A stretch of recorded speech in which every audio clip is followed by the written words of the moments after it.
अस्सलामुअलैकुम साहिबो, आप देख रहे हैं गोरखधंधा अब्रार कुरैशी। आपसे मुखातिब हूँ। आज 27 मार्च है और आज का ये दूसरा व्लॉग आप देख रहे हैं। और सबसे पहले बात करेंगे ईरान से धोखा पाकिस्तान ने किया या अमेरिका ने किया। एक नई बहस छिड़ चुकी है। इमरान खान की रिहाई फोर्स का आगाज़ हो चुका है। इसमें कौन कौन शामिल हुआ, टारगेट क्या है, क्रिकेटर नसीम शाह, और साथ में एक बहुत बड़े केस की समाअत होगी। ये केस किसके हवाले से है, कासिम खान को लीडर कौन बना रहा है, ये बड़ी अहम खबर है, आपके सामने रखेंगे। इस समेत दिगर अहम खबरें भी हैं। आगे बढ़ने से पहले यूट्यूब चैनल को सब्सक्राइब कीजिएगा। साहिबो, पहले हम बात कर लेते हैं जो ईरान की जंग के हवाले से चीज़ें चल रही हैं। उसमें अगर आप देखें तो जंग बंदी के हवाले से बात हुई, मुज़ाकरात की बात हुई। अब तक मुज़ाकरात के लिए जो चार्टर ऑफ डिमांड था अमेरिका और ईरान की जानिब से, दोनों ने एक दूसरे की डिमांड्स को जो है वो मानने से इनकार किया है। पाकिस्तान मिडिल मैन का किरदार अदा कर रहा था। पाकिस्तान के अंदर मुज़ाकरात होने थे, पाकिस्तान के ज़रिए ये सिफारशात और डिमांड्स जो हैं वो भेजी गई थी, लेकिन इसके ऊपर ईरान जो है वो भी नहीं मान रहा और अमेरिका भी नहीं मान रहा। अमेरिका चाहता है कि इस जंग से बाहर निकलें। बाहर निकलना उनकी नाकामी है, लेकिन वो नाकाम होने से पहले और बाहर निकलने से पहले कुछ करना चाह रहे थे। साहिबो, ये जो कुछ करना था, इस सिलसिले में उनकी एक ऐसी स्पेशल फोर्स है। जब वो प्रैक्टिकली फिजिकली वहाँ पे जाके रजीम चेंज करते हैं तो उसके लिए एक ख़ास फोर्स रखी है उन्होंने। साहिबो, सबसे पहला अमल होता है रजीम चेंज करने का कि वो धमकी देते हैं। धमकी के साथ ही अगर बैठे हुए बगैर जंग के रजीम चेंज हो जाए, जैसे पाकिस्तान में हुआ था, तो बेहतरीन।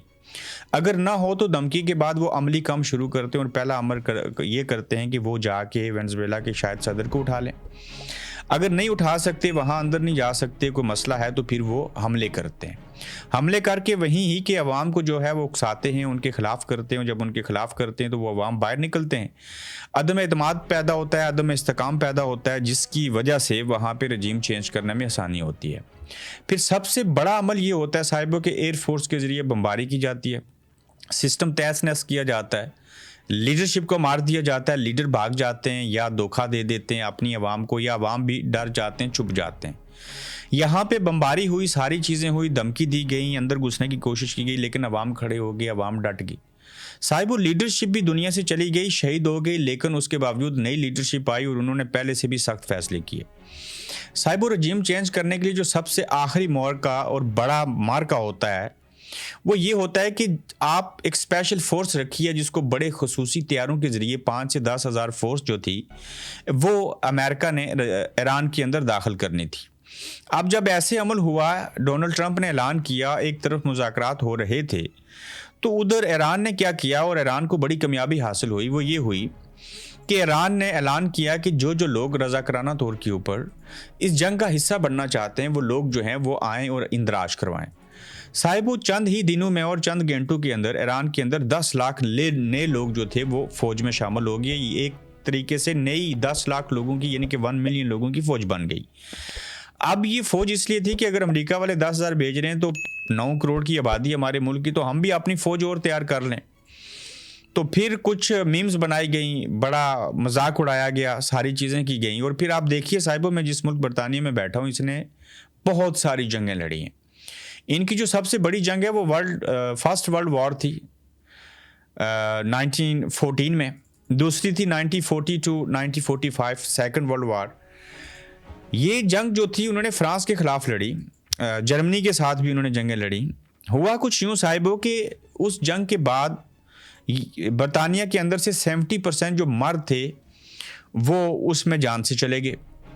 उस जंग को पाकिस्तान उस वक्त जब ब्रिटिश आर्मी हुआ करती थी, उसने भी उस जंग को लड़ा। साहिबो, फिर जब 70% मर्द जो थे वो नहीं रहे, तो उसके बाद यहाँ पे एक बहुत बड़ा खला पैदा हुआ। हर तरफ खवातीन ही खवातीन थी और तनासब ये था कि एक मर्द के लिए 10 खवातीन थी। इन्हें बहुत बड़ा नुकसान हुआ।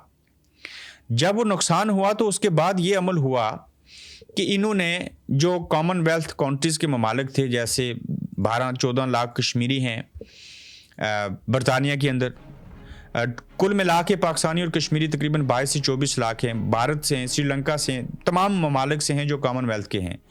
इनको यहाँ बुलाया तो इन्होंने उस दौर के अंदर आके मेहनत मजदूरी की। जैसे हमारे अफ़गानिस्तान के लोग जो थे वो आज़ाद कश्मीर और पाकिस्तान में दिहाड़ी लगाते थे या कंस्ट्रक्शन का काम करते थे। ये काम एशियाई लोगों ने, बांग्लादेशी, श्रीलंकन, भारतीय और पाकिस्तानी और कश्मीरियों ने यहाँ पे किया, इस मुल्क को डेवलप किया।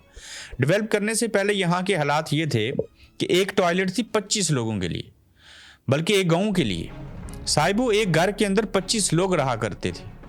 साहिबो इस मुल्क के अंदर सैंडविच और फिश एंड चिप्स के अलावा अंग्रेज़ कुछ नहीं खाता था। अगर घर के अंदर कोई गार्लिक या इस तरह का तड़का लगाते हांडी में तो अंग्रेज़ बुरा मनाते थे, उन्हें बड़ी बदबू आती थी। आज ये लोग एशियन, बंगाली, पाकिस्तानी चरसी कढ़ाइयाँ खाते हैं। साहिबो हमारे लोगों ने इस मुल्क को बिल्ड किया और अंग्रेज़ जो थे वो उस दौर में माजरत के साथ कहीं कहीं हफ्ते और महीने नहीं नहाया करते थे। उसकी वजह ये थी कि पानी वो कोयले का निज़ाम था, ये चीज़ें तो थी नहीं।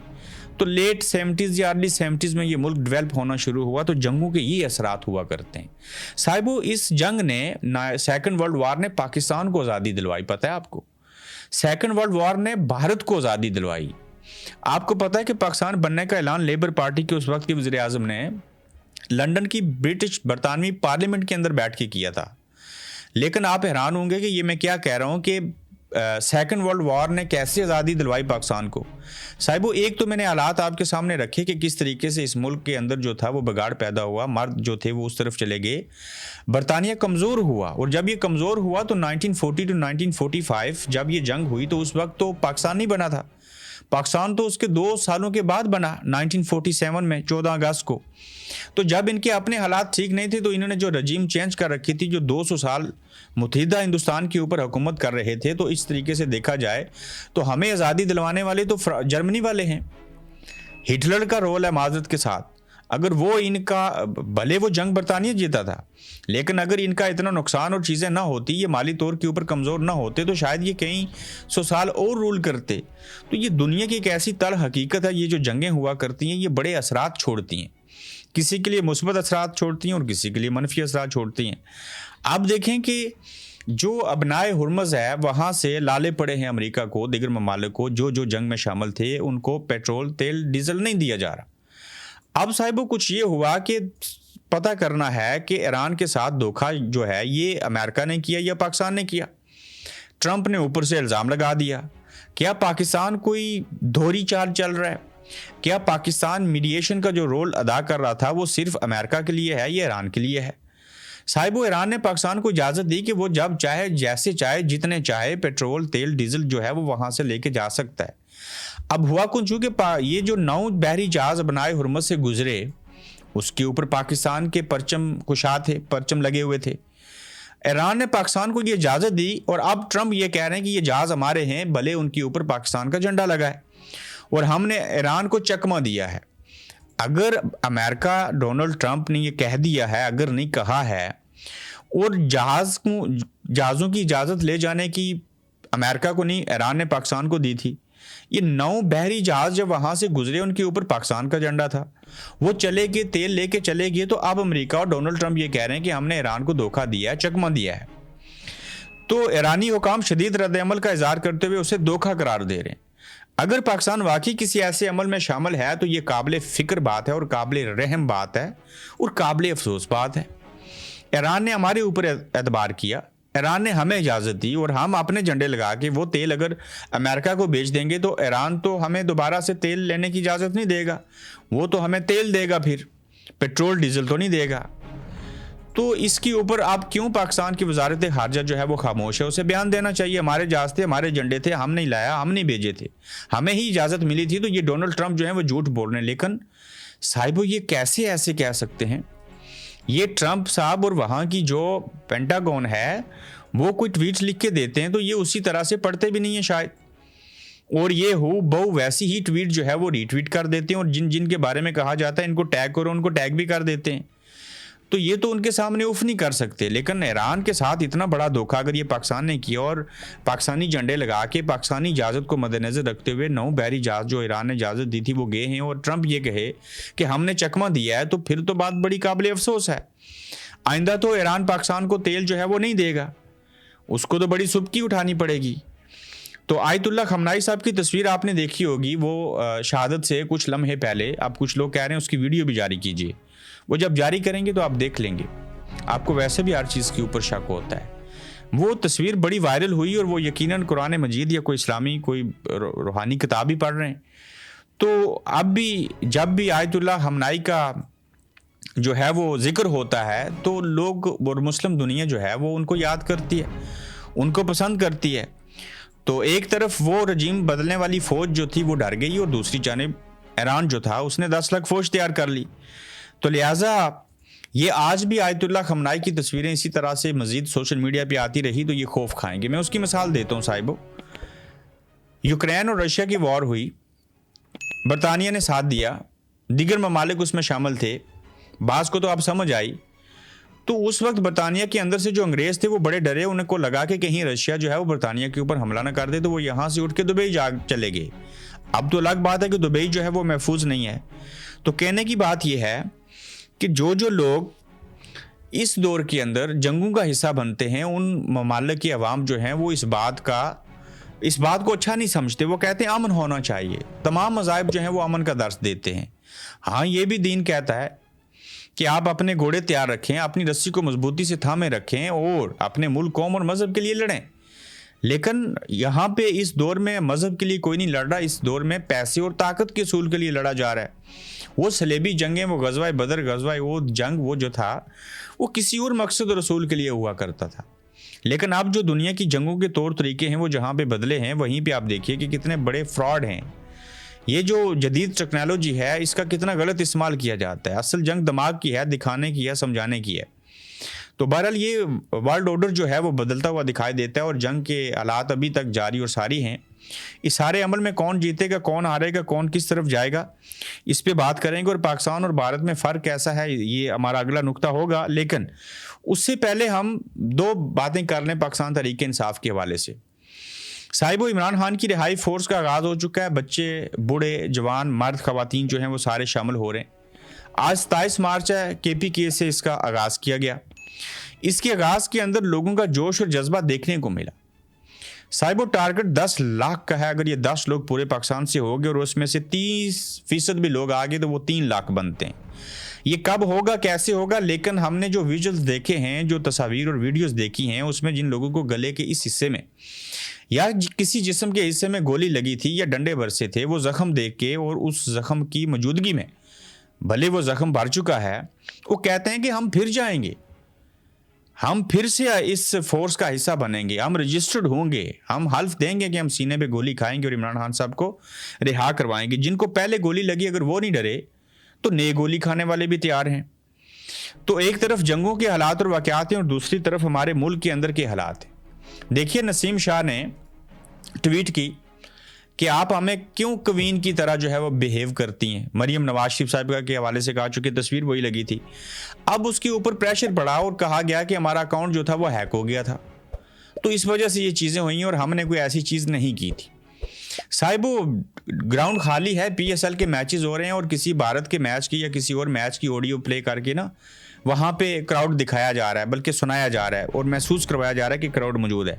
जो मुल्क दहशत गर्दी में पहले नंबर के ऊपर हो, जो PSL करवाए तो वहाँ एक तमाशाई ना आ सके, दहशत गर्दी का इतना ख़तरा हो अफ़गानिस्तान के साथ जंग लड़ने में और लोग कहें कि पाकिस्तान की हाँ में हाँ और ना में ना दुनिया मिलाएगी, ये कैसे मुमकिन है? फिर मरियम साहिबा जैसे जाली वोटों से आए हैं, खाली वोटों से आए हैं, इसी तरीके से खाली ऑडियंस के साथ, तमाशाइयों के साथ ग्राउंड के अंदर मैच हो रहा है ना गोरख धंधा?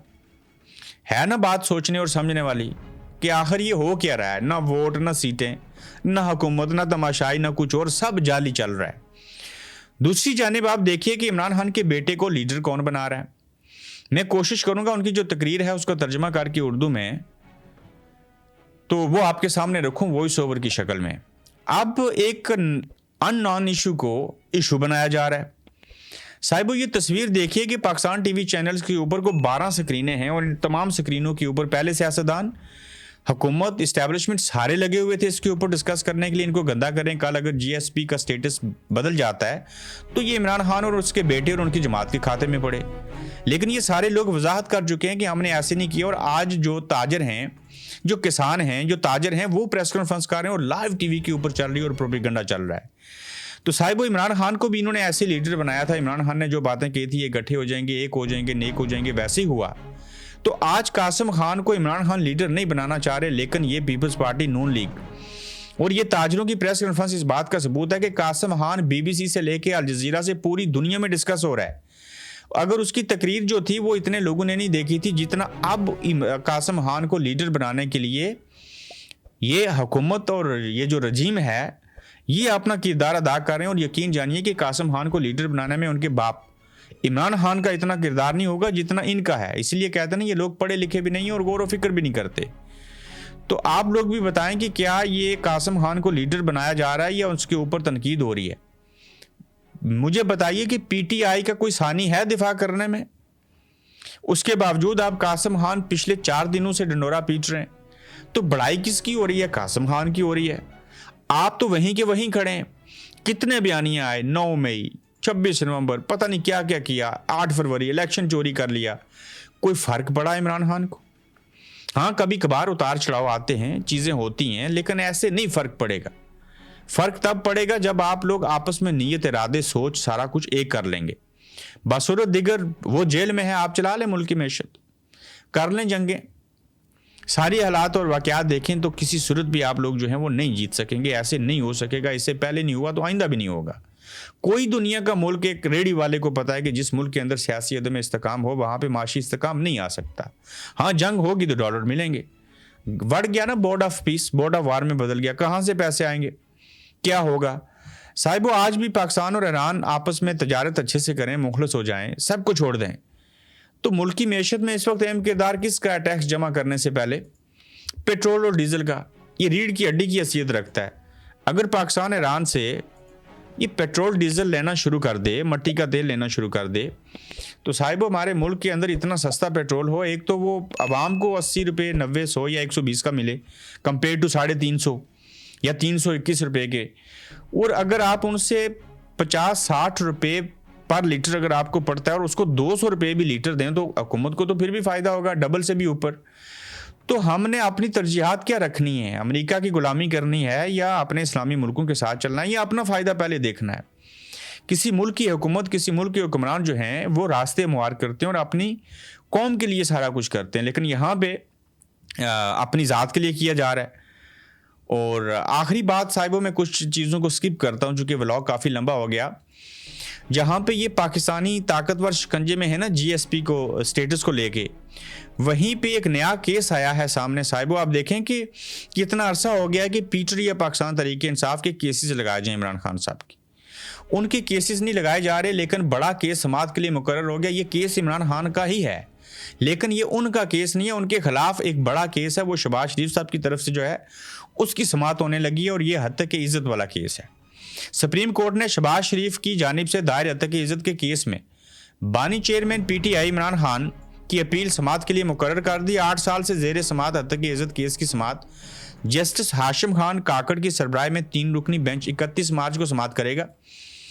बेंच में जस्टिस इश्तियाक इब्राहिम और जस्टिस मियां गुल हसन और औरंगजेब भी शामिल हैं। पहले से पता है फैसला क्या आएगा। बानी पीटीआई ने हत्या की इज्जत केस के ट्रायल पर शवाहिद रिकॉर्ड करने के अमल पर एतराज़ उठा रखा है। पनामा केस के दौरान बानी पीटीआई इमरान खान ने शहबाज शरीफ पर 10 अरब रुपए की ऑफर का इल्ज़ाम आयद किया था, तो वो जेल में है, ले लें उसके ऊपर केस करके, केस जीत के जुर्माना जो दिल में आता है वो चीज़ें कर लें। उसके ऊपर पहले 300 केस हैं। एक हत्या की इज्जत का केस जो 8 साल पहले बनाया गया था, अब अगर उसकी समाअत भी होगी तो कोई किसी का क्या उखाड़ लेगा। साहिबो, ये केस 2, 3, 4, 5, 6 तक भी होते हैं ना, या 10 भी कर लें तो बड़ी बात है, लेकिन जब ये 300 हो गए तो सच्चे भी झूठे, और झूठे तो पहले से झूठे केस थे। तो इनकी समझ नहीं है, ये लोगों के ऊपर केस बनाते हैं, फिर सजा देते हैं, फिर छोड़ देते हैं। कितनी मिसालें हैं। साहिबो, अपना ख्याल रखिएगा, तो अगले एपिसोड में इंशाल्लाह आपसे फिर मिलेंगे। आप देख रहे हैं गोरखधंधा अब्रार कुरैशी के साथ।